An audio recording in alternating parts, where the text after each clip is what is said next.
Hey everyone, or should I say bonjour mes amis, for anyone who has played Clair Obscur, as I have been in recent weeks. What a fantastic game that is. The overworld map in particular has just blown my socks off in terms of the nostalgia levels that I didn't even think were still there.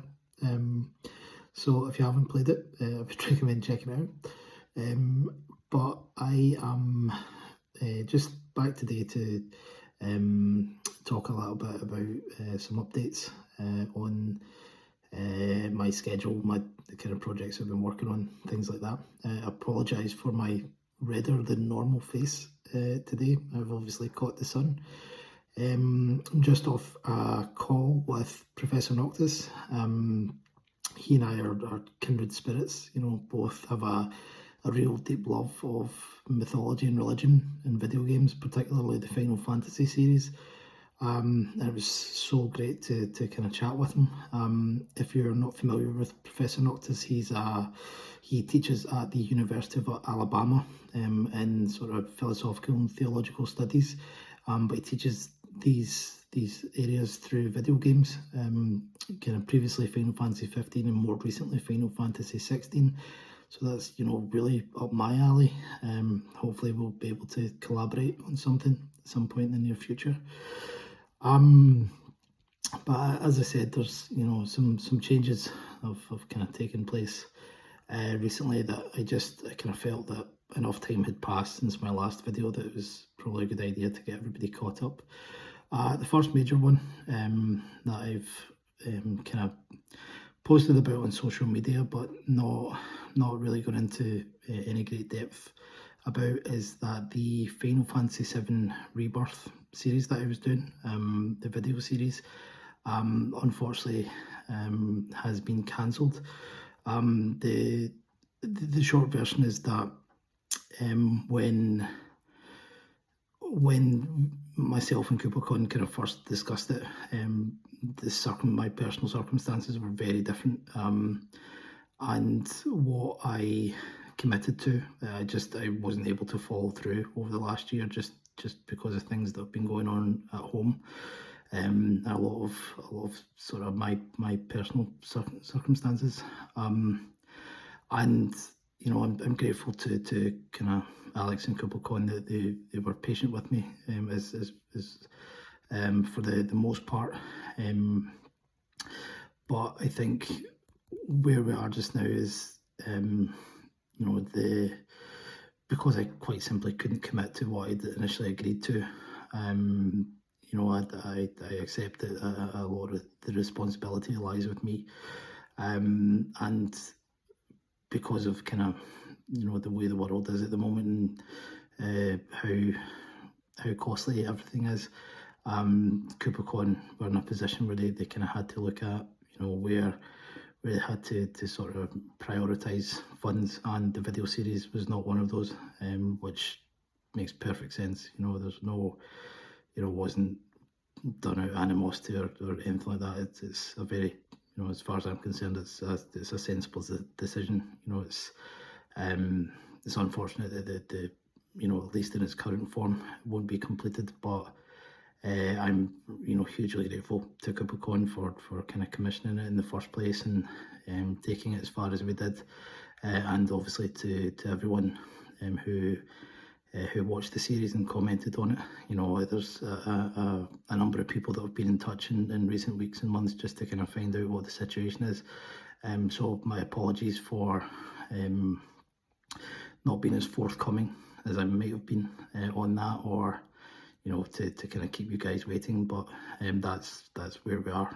And again, thank you to everyone that watched. Thank you to KupoCon for making it happen.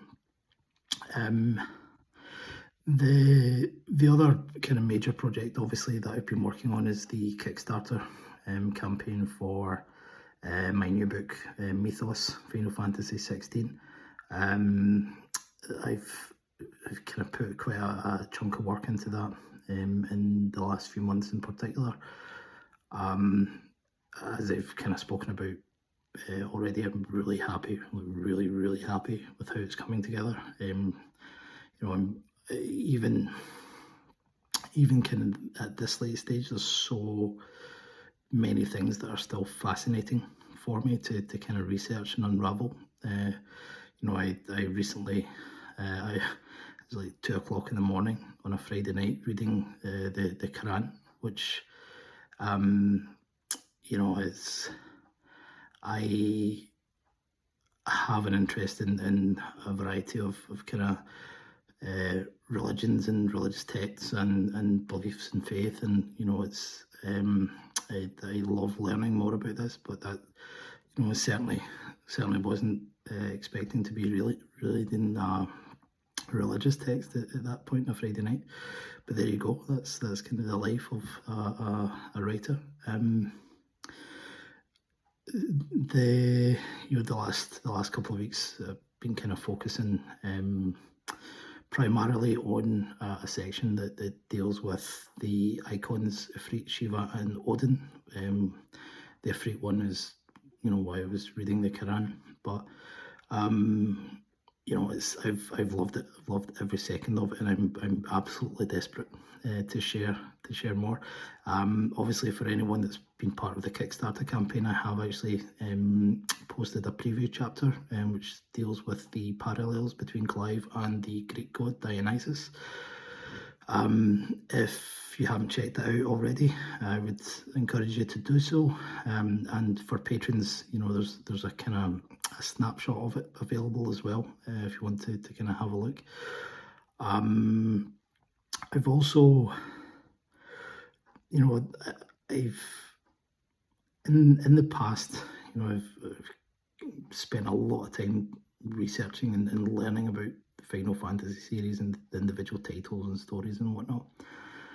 But I'd never played any of the titles pre-7 until recently, and as a sort of Christmas treat to myself, I picked up the Pixel remasters and played through Final Fantasies 1, 2 and 3. Absolutely loved them. But what blew my mind was that there is so much more depth to the storytelling than I had been led to believe or had properly investigated in the past.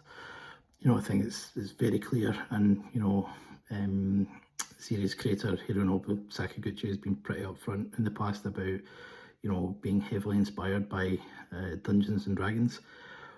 But actually, some of the writing stuff on these games had backgrounds with fantasy lore, European studies, things like that. Like Final Fantasy II in particular was really surprising. How deeply into European history and mythology it actually goes. So just to kind of share my thoughts on that, I've kind of posted a few articles, one per game, on my Patreon. A couple of them are behind paywalls for patrons, but if you do have access to them, I would love for you to check them out. The Final Fantasy I game goes into a bit of the Tower of Babel story and how that connects to the Lithuanians, which is really cool actually how they did it. And like for Final Fantasy II, there's as I said, there's kind of quite a lot of European history and particularly wartime history. But the thing that I wrote about was the kind of Valkyries of the Norse sagas and how that connects to Hilda, but also many other elements of the game as well. It's pretty cool. And Final Fantasy III, which is available to everyone for free. The water-based mythology in that is just off the charts. It's absolutely brilliant. I loved it from beginning to end. So just to be able to flex my muscles a little bit in terms of the wider Final Fantasy series and writing about that, I've really enjoyed that. But the real meat and potatoes of what I've been working on the last few weeks is definitely 16 stuff. I kind of mentioned as well that I'd been working previously on a separate Final Fantasy XVI project with my good friend Kaylee Henderson, who did the artwork for my Norse Myths book. We were putting together sort of a Final Fantasy XVI bestiary, which Kaylee was providing artwork for some of the monsters that appear in the game, and I would do the sort of mythology behind them.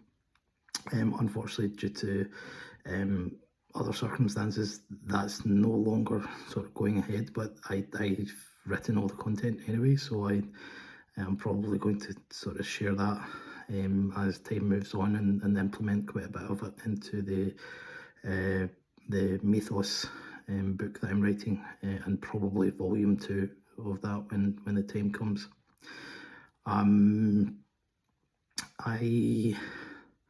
I don't think I've spoken about this on camera since I finished. Yeah, so the one of the other projects that I contributed to as well is that there is a series of books under the banner of the Zeitgeist project, which is basically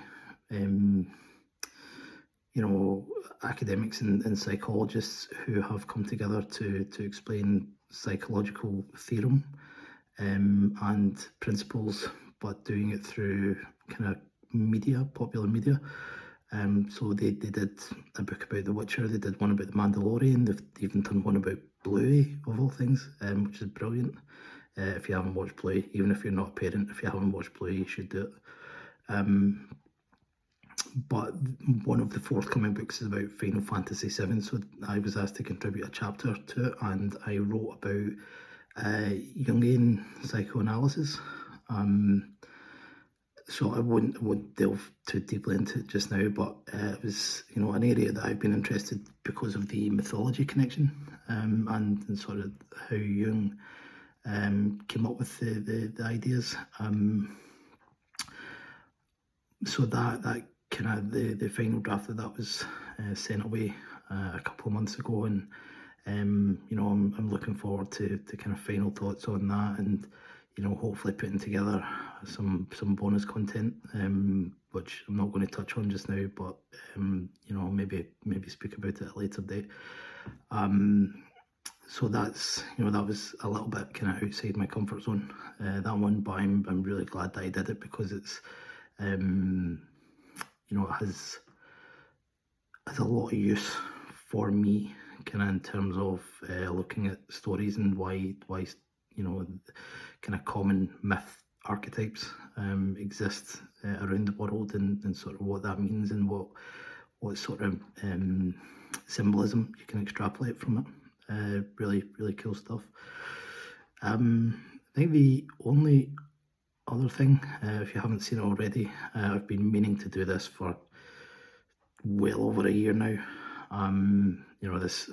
This should really have been done before Final Fantasy VII Rebirth launched, but I never ever got round to it until recently. But I've finally updated my profile picture as well. I don't know if you've kind of seen it on social media. Myself as a kind of scholar with a little chocobo feather, writing in an old tome. So the artist that produced that for me is MD. Is kind of the handle on social media is just MD, EMDY official. I'm so pleased with it. I think it's just it's a lovely kind of captures what I feel that I'm all about, particularly with going grey and getting old, just writing about mad stuff. But I think that's everything I wanted to cover. Thank you so much again to everyone that's been supporting my Patreon, just supporting me as a writer. As I kind of touched on earlier in the video, it's been a very tricky time for myself and my family over the last 6 months or so, and to know that you guys are reading my content, that you have a vested interest in what I'm doing, and that there's you kind of backing that financially as well. It means so much, and particularly for backers like Amy Withington and the Zen Reaction, Brian Peake. You know, you guys, I appreciate it so much. And you know, I hope you've been enjoying the postcards. You know, if you guys are interested in receiving a monthly postcard from me, do consider kind of upgrading to the $20 a month tier, because I do tend to put in some silly little and bits of information that you won't find anywhere else. But yeah, again, I'm so grateful for the support, and thank you. Take care of yourselves. Speak to you soon.